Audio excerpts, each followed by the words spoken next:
કોઈને અંદાજ ગિરનારના ઉદ્ધારો કેટલા થયા હશે? 3 ગિરનાર બતાવી ને 3 ગિરનાર અંતર જે બતાવી હા, એટલે આપણને ખ્યાલ ન હોય, બાકી એ બધું પુસ્તકોમાં છે બધું. એટલે અહીંયા આપણે બતાવી હા હા, એમ કઈ વાત જોઈએ. સ્વામીનું બધું છે આપણે શ્રી ગિરનાર તીર્થના ઉદ્ધારો બરાબર, ચાલુ કરો.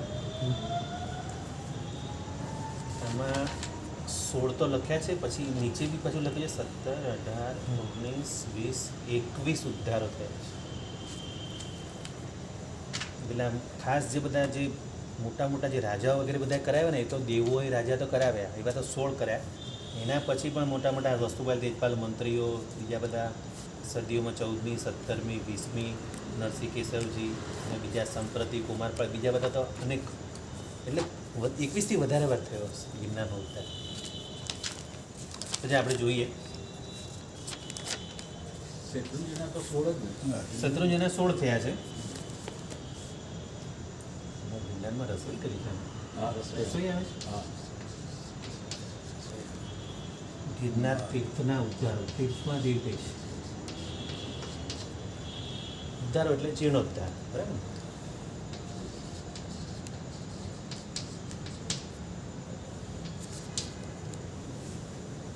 પહેલો ઉદ્ધાર ભરત ચક્રવર્તી, ઋષભદેવના પુત્ર ભરત મહારાજે પહેલો ઉદ્ધાર. શત્રુંજયનો પહેલો ઉદ્ધાર એમણે જ કરાવેલો, ગિરનારનો પણ એમણે જ કરાવેલો છે. હવે એમણે પહેલું દેરાસર બંધાયું ગિરનાર પર, જેમ શત્રુંજય પર બનાવ્યું સોનાનું, એ રીતે ગિરનાર પર બી એમણે સ્ફટિક રત્નોનું જિનાલય બનાવ્યું. સ્ફટિક રત્નોનું આર પાર દેખાય એવા સ્ફટિક રત્નો. એમાં 11 મંડપ વાળું, જેમ આપણે દેરાસરમાં બેસીએ છીએ, આપણે ચૈત્યનો કરી બેસીએ એને રંગ મંડપ કહેવાય. હા. બરાબર. તો આપણે દેરાસરમાં તો એક રંગ મંડપ હોય, તો એમણે 11 રંગ મંડપ વાળું કેટલું વિશાળ જિનાલય બનાવ્યું હશે, જેમાં 11 રંગ મંડપો છે. કેવું ફરતું, આમ કેવું હશે, કેટલું વિશાળ હશે. અત્યારે નથી થયું, હા, અત્યારે 11 મહિનાનું છે નહીં. અત્યારે તો કોણ બનાવે? નાનું આ તો ભરત ચક્રવર્તીની વાત છે. હા આ તો ભરત મહારાજાની વાત છે ભાઈ. એમણે તો જ્યાં જ્યાં બી બનાવ્યું છે, જો એમણે અષ્ટાપદજી પર કેટલું ફાઇન બનાવ્યું છે, બરાબર. એમણે શત્રુંજય પર બી, એટલે એ સમયનું તો આપણને જોવા બી ન મળે, કારણ કે એના પછી તો કેટલા ઉદ્ધાર થયા. શત્રુંજયનો તો 16 થયા, અને હજી 17મો તો વિમલવાહન રાજા કરાવવાના છે શત્રુંજયનો. અને આના બી આમાં તો લખ્યું છે 21 તો થયા, 21થી બી વધારે છે. તો સૌથી પ્રથમ ભરત ચક્રવર્તી કરાવ્યું, બરાબર. અને એનું નામ બી રાખ્યું સ્ફટિકમય સ્ફટિક રત્નોનું અને 11 મંડપ વાળું, એટલે રંગ મંડપ. લોકેશન જગ્યા તો એ જ હોય ને સાહેબ. જગ્યા તો પણ હા, પણ એટલે કેટલો મોટો ગિરનાર ત્યારે કેટલો મોટો હતો. આ તો ત્રીજા આરાની વાત છે. ત્રીજા આરામાં ગિરનાર કેટલો ઊંચો, કેટલો મોટો, કેટલો પહોળો હતો. આપણે 5મા આરામાં છીએ અત્યારે. ત્રીજા આરાના એન્ડમાં કેટલો મોટો, શત્રુંજય બી કેટલો મોટો ત્યારે. અને એનું નામ રાખ્યું સુરસુંદર પ્રાસાદ. સુરસુંદર પ્રાસાદ. હવે ત્યારે કઈ નેમિનાથ ભગવાન નતા. ના. હા હા, હા નેમિનાથ ભગવાન તો 22માં થયા. હા ખ્યાલ આવ્યો? 22માં આ ત્યારે જ્યારે પણ- એમણે બનાવ્યું ત્યારે નેમિનાથ ભગવાન નતા. હા. એમણે જ્યારે જિનાલી બનાવ્યું, રત્નોનું બનાવેલું, હા, એ સમયે હવે ત્યારે તો જે વખતે જે હોય એમનું જ કર્યું હોય. ને જિનાલય બંધાયું, હવે ખબર નથી, આમાં કંઈ લખ્યું નથી એના વિશે, પણ બસ આ ગિરનાર તીર્થના ઉદ્ધાર આટલું લખ્યું છે. હવે ત્યારે કઈ મૂળને કઈ પ્રતિમાથી એવું કંઈ લખ્યું નથી, પણ આપણે ખાલી અંદાજ મૂકી શકીએ ને. નેમિનાથ ભગવાન તો છેક 22માં થયા. તો એ સમય તો જે હોય એમની જ બનાવી હોય. આપણે ખાલી અંદાજ મૂકીએ, આપણે કંઈ કોઈ વસ્તુનું કોઈ એ નથી કહેતા, પણ જે તમે જે આપણે બનાવ્યું હા. અનુમાન કેમ કે જો હા, ચોથાના એન્ડમાં આપણા વીર પ્રભુ ચોથા રહ્યા, નેમિનાથ, પાર્શ્વનાથ ને મહાવીર સ્વામી, આ બધા ચોથાના એન્ડમાં. બધા એન્ડમાં બધા જ બીજાથી લઈને બીજા અજીતનાથથી લઈને 24 મહાવીર સ્વામી બધા ચોથા આરામ જ થયા છે. હા, પણ આપણે આ બધા છેલ્લા એન્ડમાં, પેલા શરૂઆતમાં. પેલા બધા શરૂઆતમાં, ચોથાની શરૂઆતમાં અને આ બધા એન્ડમાં. એક જ ઋષભદેવ ભગવાન ત્રીજારાના એન્ડમાં હતા. બાકી બધા બીજાથી લઈને 24 સુધી બધા ચોથારામાં થયા છે. હા, પણ પેલા ચોથાની શરૂઆતમાં. હા પછી હા, આ તો લખેલું છે ને. ઋષભદેવના પુત્ર ભરત મહારાજે સ્ફટિક રત્નમાં જીનાલે 11 મંડપો બંધાયેલું, જેનું નામ સુર સુંદર પ્રાસાદ રાખેલું. હવે બીજો ઉદ્ધાર, જો આ પહેલો ઉદ્ધાર તો ભરત ચક્રથી કરાવેલો. હવે બીજો બધા બીજો એક દંડવીરી રાજા. દંડવીરી રાજા એટલે ખબર છે, એ બી ભરત મહારાજાના દીકરા, એટલે આગળ દીકરાના દીકરા એ બધા એમના પેઢીમાં આવે. તો બીજો ઉદ્ધાર કરાવેલો આ પહેલો થયો. બીજો દંડવીરી રાજા. રાજા જ છે. હા, એક કરાય. હવે હવે આગળ હવે દેવો કરાવે છે. હા, ગિરનારનો ઉદ્ધાર દેવો બી કરાવે, શત્રુંજયનો બી કરાવે છે. હવે ત્રીજો આ દંડવીરી રાજાએ કરાવેલો. પેલામાં ભરત ચક્રવર્તી લખી છે. હા, આ તો ભરત ચક્રવર્તી, પહેલો ભરત ચક્રવર્તી.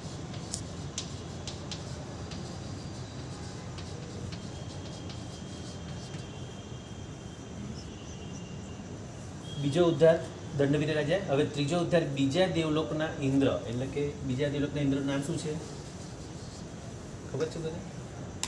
પહેલા દેવલોકનું નામ શું છે? પહેલો દેવલોક સૌધર્મ, બીજાનું નામ ઈશાન. ઈશાન. તો સૌધર્મના દેવલોકના ઇન્દ્રનું નામ સૌધર્મેન્દ્ર, એ રીતે ઈશાન દેવલોકના ઇન્દ્રનું નામ ઈશાનેન્દ્ર. ખબર પડી? તો બીજા દેવલોકના ઇન્દ્ર, તો બીજા દેવલોકનું નામ શું છે? ઈશાન.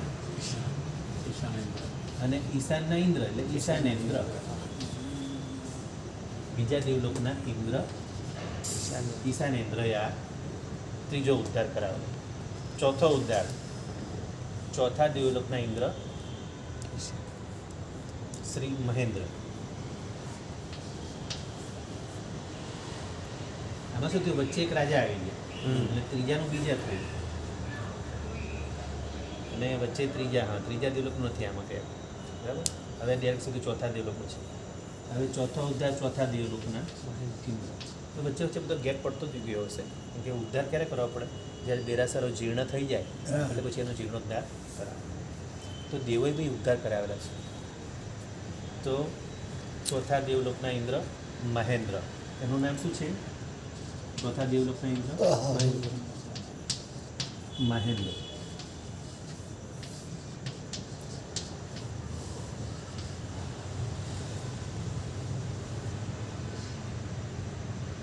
અને ત્રીજા દેવલોકના ઇન્દ્ર નામ ખબર છે?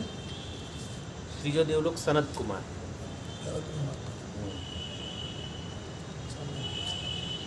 અને ચોથા દેવલોકનો મહેન્દ્ર. હવે પાંચમો દેવલોક બ્રહ્મ દેવલોક, એના બ્રહ્મેન્દ્ર. તો હવે પાંચમો ઉદ્ધાર પાંચમા દેવલોકના ઇન્દ્ર બ્રહ્મેન્દ્ર. અહીંયા સુધી 5 દેવલોક સુધી થયું. હવે છઠ્ઠો ઉદ્ધારમાં આવશે નીચે ભવનપતિ. ભવનપતિ કાયના ઇન્દ્ર, એટલે ભવનપતિમાં નીચે બધા નાગેન્દ્ર વગેરે હોય છે, ધર્ણેન્દ્ર ને બધા, તેમાં ભવનપતિ કાયના ઇન્દ્ર. તો પાંચમો થયો પાંચમા દેવલોકના બ્રહ્મેન્દ્ર.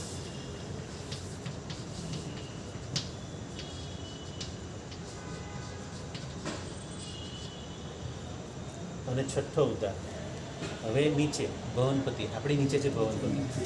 તો છઠ્ઠો ઉદ્ધાર તો વિચારો આ બધા તીર્થો કેવા છે? શત્રુંજય, ગિરનાર, આ બધા શાશ્વત છે. ગિરનાર શત્રુંજયનું જ 5મું શિખર. હા, ત્યારે દેવો આવીને ઉદ્ધાર કરે ને.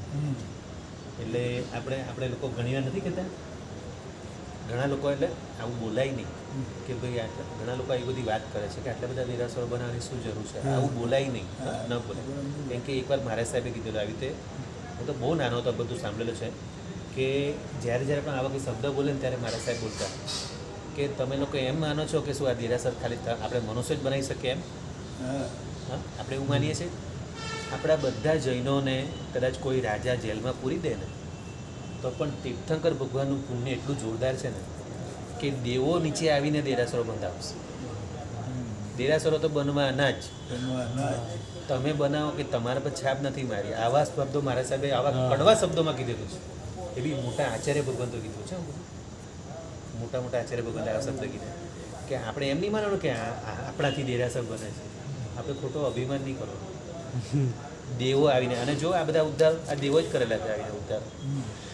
ચંદ્રોદય મહારાજ સર આમ કીધું છે. હા? ચંદ્રોદય મહારાજ હા એમને હા. ચોમાસું અને પૂજ્ય ગુરુમાં બી આ શબ્દ કીધેલા છે. ના એમને શું કીધું હા તમને શ્રાવકો હા આલોચના માટે હા. પ્રાર્થના માટે અમારી પાસે સાધુઓ પાસે આચાર્યો પાસે જાઓ, હા બરાબર. અમારે કોની પાસે જવું? અમારે કોની પાસે હા. બરાબર છે. એટલે આ કીધા છે. એટલે જ દેરાસર છે. અમારે પ્રભુ પાસે જવું પડે. અમારે આલોચના કોની પાસે તમે કરવાની? તો અહીંયા આવી જાઓ હા પણ અમારે કોની પાસે એટલે જવું? દેરાસરનો તો અમારું શું થાય? બરાબર છે. રાઈટ વાત છે. બહુ ફાઇન વાત છે. હમ.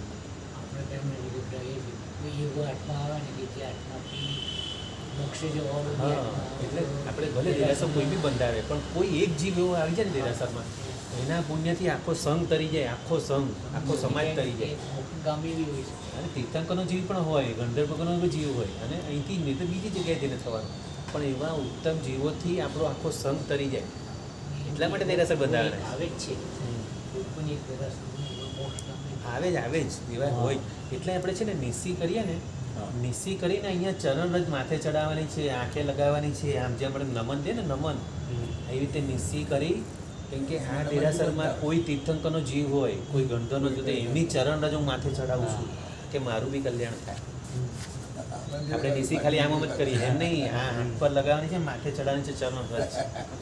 એની ધૂળની રજ પણ આપણું કામ કરી જાય. એટલે પ્રભુ છે ને ભગવાન દેશના આપતા પહેલાં નમો તીર્થસ્થ બોલે છે શ્રી સંઘને જોઈને, નમો તીર્થસ્થ, કે આમાંથી જ કોઈ નવા તીર્થંકર થવાના. તો પાઠ પર બેસતા પણ શ્રી સંઘ એટલે તીર્થંકર સમાજ છે. પાઠ પર જતા પહેલા હા. નમો બોલ ભાઈ. બરાબર, થોડું સમજુ. ચાલો તો આપણે આજે છઠ્ઠું હા, છે. નવા અહીંયા નીચે. નીચે જ છે સાહેબ. છઠ્ઠો ઉદ્ધાર કરાયો છે ભવનપતિના. આપણે સ્નાતરમાં બોલીએ છીએ તે જ સાહેબ. આપણે સ્નાતરમાં બોલીએ છીએ. ભવનપતિ શબ્દ આવે છે. હા આવે છે. સ્નાતકમાં ભવનપતિ શબ્દ ઘણી વાર આવે બહુ આવે બધી બનાવે. છે. ભવનપતિ સંગીતરમાં આવે કાયના. છે. સ્નાત્રમાં તો બધા દેવલોક, ઉપરના દેવલોક, નીચેના બધા વ્યંતર બધા જ નામ આવે સ્નાત્રમાં. કેમ કે બધા જ ઇન્દ્રો આવીને પ્રભુની ભક્તિ કરે છે. ભવનપતિ કાયના ઇન્દ્રો. આમાં તો ઇન્દ્ર બહુવચન લખ્યું છે. એટલે નીચે નાગેન્દ્ર, ચમરેન્દ્ર વગેરે બધા નીચે છે. આપણી નીચે ચમરેન્દ્ર, નાગેન્દ્ર, તરણેન્દ્ર આ બધા હજી એક મળીને સાઈડ. હા આવી જ દુનિયા હશે નીચે. આવી આપણા જ જેવી જ હશે. અરે આના કરતાં ટોપ. આપણી દુનિયા તો કંઈ નથી ભાઈ. આપણે તો મોડર્ન સાયન્સ બધું ઘૂસી ગયું. Modern science. આપણે તો બધું હાવ દુનિયાને બગાડી કાઢી, પ્રદૂષણને બધું ફેલાવીને આપણે માણસો જ બગાડી કાઢીએ દુનિયાને. આપણા કરતાં ઘણી સારી દુનિયા નીચે છે. હા, આપણે ખાલી નરકની એને છોડીને, નરક સિવાય નીચે વ્યંતરોના જે અસંખ્ય ભવનો છે વ્યંતરો, અને ભવનપતિના બધા ઇન્દ્રો છે. બધા 20 પ્રકારના બધા અલગ અલગ ઇન્દ્રો છે. એટલે અંદર એના બધા ભવનો જોયા તો કહું ને, નીચે 7,72,00,000 ભવનપતિમાં દેવો રહેવા. 7,72,00,000 એ લોકોના ભવનો છે રહેવાના, અને એમાં એક શાશ્વત જીના. 7,72,00,000. 7,72,00,000. આપણા તીર્થાલોકમાં કેટલા છે? 3259. હવે આપણો ખાલી આટલો જ આંકડો 3259. અને પેલા 7 કરોડ અને 72 લાખ. હવે ક્યાં આંકડો જાય? કેટલી મોટી દુનિયા છે નીચે. બીજી બી દુનિયા છે. બહુ મોટી દુનિયા છે. આપણી આ દુનિયા કંઈ નથી. અને વ્યંતરમાં અસંખ્ય, વ્યંતરના તો ગણતરી જ નથી, અસંખ્ય ભવનો છે વ્યંતરોને રહેવાના. વ્યંતરના 2 પ્રકાર, વ્યંતર અને વાણ વ્યંતર. એમાં 8 પ્રકારના વ્યંતર અને 8 પ્રકારના વાણ વ્યંતર આપણી સાથે બધા જંગલોમાં રહી છે. આ ભૂત, પલિત, પિશાચ વગેરે બધા જંગલોમાં રહી છે. યક્ષ, યક્ષિણી વગેરે બધા. અને આપણે આ જમ્બુદ્વીપની ફરતે આખું એ છે જગતી ઉપર પણ જગતી પણ બહુ મોટી છે. એના પર બી બધા લોકોના દેવોને રહેવાના, બધા આ વ્યંતર દેવોને રહેવાના બધા આવાસો છે બધા. કે ઝાડને નીચે સાહેબજી માથું કરવા જાય તો વિચારીને જવું. અનુજાના જસુ ઈ પણ હોય જ પઠવાનું. એટલે રજા લીધા વગર બધું થાય નહીં. ઇન્દ્ર મહારાજાની રજા લઈને કરીએ ને, એટલે એ લોકો તો 5 મહાવ્રતો પાડે છે. એમને કંઈ કોઈ હેરા નહીં કરે. ઇન્દ્ર મહારાજાને બધા આ બધા આ ઉપાશ્રય બી બન્યો ને, આના પણ ભવનપતિ, આના પણ અધિષ્ઠાયક દેવ હોય. આ મકાનના બી આપણે ભવન દિવ્યાનો કાવસર કરીએ છીએ. આપણે ભવન દિવ્યા કરીને કાવસર કરો. ભગવતી કામ ભણીએ છીએ. આ બધું તો નોલેજ હોવું જ જોઈએ. બધું અણુજાના જસુભ એટલે કે ઇન્દ્ર મહારાજાની રજા લઈને પઠવાનું. હું જાણા આ બધી ભૂમિ બધા પર ઇન્દ્ર મહારાજાનો અધિકાર. હું જાણા જસુ જસુક ગહો અને પછી ઔષધ કરો છો ને? બોલવા અને ઓસીરે બોલવા. પેલા અણુજના જસુક ગહો રજા લીધી, પછી પઠ્યા, પછી ઓસીરે. હા, એટલે આનાથી હું ત્યાગ કરું છું. આ ઓસીરે આવું છું. હવે આની સાથે મારે કંઈ નહીં. રજા આપી પણ સમતલ ભૂમિ પર, સમતલ ભૂમિ પર, અને જો ભૂમિ પૂંજીને નીચે પણ જીવાને બધું જોવાનું. એટલે દિવસે જોઈ રાખવાનું. અતિચાર બધું બોલીએ તો છે આપણે. તો થઈ આપણે 6 ભગવતીની વાત થઈ. બધી બહુ મોટી દુનિયા છે. આ તો કઈ નથી. થઈ ગયો ટાઈમ? ચલો કંઈ નહીં, આજે આપણે આખો રાખીએ. તો આપણે 6 સુધી લીધું, પછી આગળ જોશું. આગળ તો બહુ બધું છે. આમાં તો એટલા બધા 21 વખત ઉદ્ધાર થયા છે ગિરનાર. ભવનપતિ, પછી એના પછી આવશે હવે 7મા ઉદ્ધારમાં. જો અહીંયા સુધી આ ઋષભદેવ ભગવાનનું શાસન બહુ લાંબુ ચાલ્યું, બહુ મોટો ગેપ હતો. અને શાસન પછી પણ મોટો ગેપ હતો ઋષભદેવથી અજીતનાથ સુધી.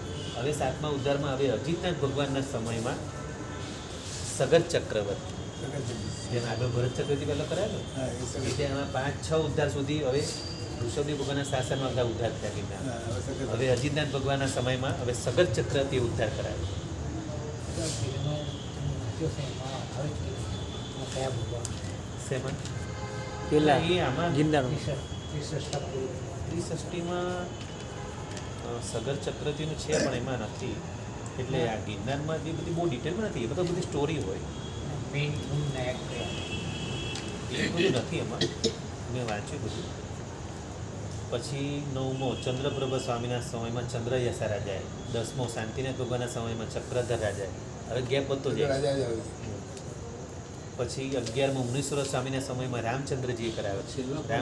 રામચંદ્ર છે છેલ્લો નહીં, હજી તો 11માં આવ્યો છું. આમાં તો 21 ઉદ્ધાર. છેલ્લો કયો? એક મિનિટ આપણે પૂરેપૂરું જ જાણી લઈએ ને. હવે જાણવું તો પૂરેપૂરું, એટલા માટે શું બાકી આવે છે. પછી 12મો ઉદ્ધાર નેમિનાથ ભગવાનના સમયમાં વરદત્ત ગણધર ની નિશ્રામાં પાંડવોએ શત્રુંજયને ગિરનારનો સંઘ કાઢ્યો, અને સંઘ પૂર્ણ થયા પછી ગિરનારનો ઉદ્ધાર કરાવેલો પાંડવોએ. એ 12મો ઉદ્ધાર. અને વરદત્ત ગણધર એટલે કે નેમિનાથ ભગવાનના જે ગણધર છે, વરદત્ત ગણધર. બરાબર. પછી 13મો ઉદ્ધાર વીર નિર્વાણ પૂર્વે રેવાનગરના રાજા નેબુસદ નેજરે, શું નામ છે? નેબુસદ નેજર, એવું નામ છે, એને કરાવેલો. 13મો ઉદ્ધાર વીર પ્રભુના નિર્વાણના પહેલાં. પછી 14મો ઉદ્ધાર કાંપિલેપુર નગરના રત્ના શાહ તથા અજીત શાહે કરાવેલો. કાંપિલેપુર નગર, એમ લાગે રત્ના શાહજી શાહ કોઈ મારવાડી રાજસ્થાનનું નામ હશે. બરાબર. પછી 15મો ઉદ્ધાર વિક્રમની 9મી સદીના કાન્યકુબ્જ નગર, કાન્યકુબ્જ નામનું નગર છે, એમાં આમ રાજા, આમ નામના રાજા હતા, આમ રાજા, એમણે 15મો ઉદ્ધાર કરાવ્યો. 16મો ઉદ્ધાર સંવત 1185ના સિદ્ધરાજ જયસિંહના સમયમાં સજ્જન મંત્રી કરાવેલો. સિદ્ધરાજ રાજા હતા ને, એના સજ્જન નામના મંત્રી હતા. તેમણે 1185માં 16મો ઉદ્ધાર કરાવ્યો. બરાબર. પછી ત્યાર પછી હવે બધા સ્પીડમાં લીધા. ત્યાર પછી 13મી સદીમાં વસ્તુપાલ તેજપાલે ઉદ્ધાર કરાવેલ, અને માંડલિક નામના રાજાએ સોનાના પતરાથી જિનાલયને જોડ્યું હતું. માંડલિક નામના રાજા હતા, એમણે સોનાના પતરાથી આખું જિનાલય, એટલું મોટું જિનાલય સોનાના પતરાથી જોડ્યું. પછી 14મી સદીમાં સમરસિંહ નામના, હવે મંત્રી હશે કે રાજા હશે, આમાં તો કોઈ લખ્યું નથી, સમરસિંહ. 17મી સદીમાં વર્ધમાનસિંહ તથા પદ્મસિંહ નામના 2 ભાઈઓએ ઉદ્ધાર કરાવેલો. 17મી સદીમાં. પછી 20મી સદીમાં શ્રી નરસિંહ કેશવજીએ ઉદ્ધાર કરાવ્યો. આપણે નરસિંહ કેશવજીની ટૂંક છે ને શત્રુંજય પર, તો શત્રુંજય જે ટૂંક છે એ જ પછી એમણે ગિરનાર પર બી ઉદ્ધાર, ગિરનારનો બી ઉદ્ધાર કરાવ્યો. અને આ સિવાય જો હજી કીધું છે, આ તો 20, હવે 20મી થયું, હવે 21 તમે દેખો ને છેલ્લો કહો તો છેલ્લામાં કીધું આ સિવાય રાજા સંપ્રતિ, કુમારપાળ, સામંતસિંહ, સંગ્રામ સોની વગેરે અનેક રાજાએ પણ આ તીર્થના ઉદ્ધારો કરાવેલા છે. એટલે 21 નહીં, એનીથી બી વધારે 22, 23, 24, 25 તમે ગણો કેટલા. 2082 અને એમાં લખ્યું છે ગિરનાર તીર્થનો ઇતિહાસ નામનો ગ્રંથ છે. ગિરનાર તીર્થ ઇતિહાસ જાડો ગ્રંથ છે, એમાંથી આ કાઢ્યું છે. હવે એનો જો ઇતિહાસ તમે જે જાણો છે ને એ બધું તમે એ પુસ્તક લઈ લો, ગિરનાર તીર્થનો ઇતિહાસ. એની અંદર તમે કહો છો એ બધું જાણવા મળી જશે. એટલે પહેલો જે ભરત ચક્રવર્તી ત્યારે કઈ મૂર્તિ હતી, શું મૂર્તિમાં, એ આ પુસ્તકનું નામ છે ગિરનાર તીર્થનો ઇતિહાસ. એ પુસ્તક ગિરનાર તીર્થનો ગિરનાર તીર્થ ઇતિહાસ ઇતિહાસ ઇતિહાસ. એ નામનું જાડું પુસ્તક છે, જ્ઞાન ભંડારમાંથી લઈ લો, એમાં બધું જાણવાનું મળી જશે. ચાલો, જીના જ્ઞાન બોલાવી દો. 6 મિનિટ ગડપ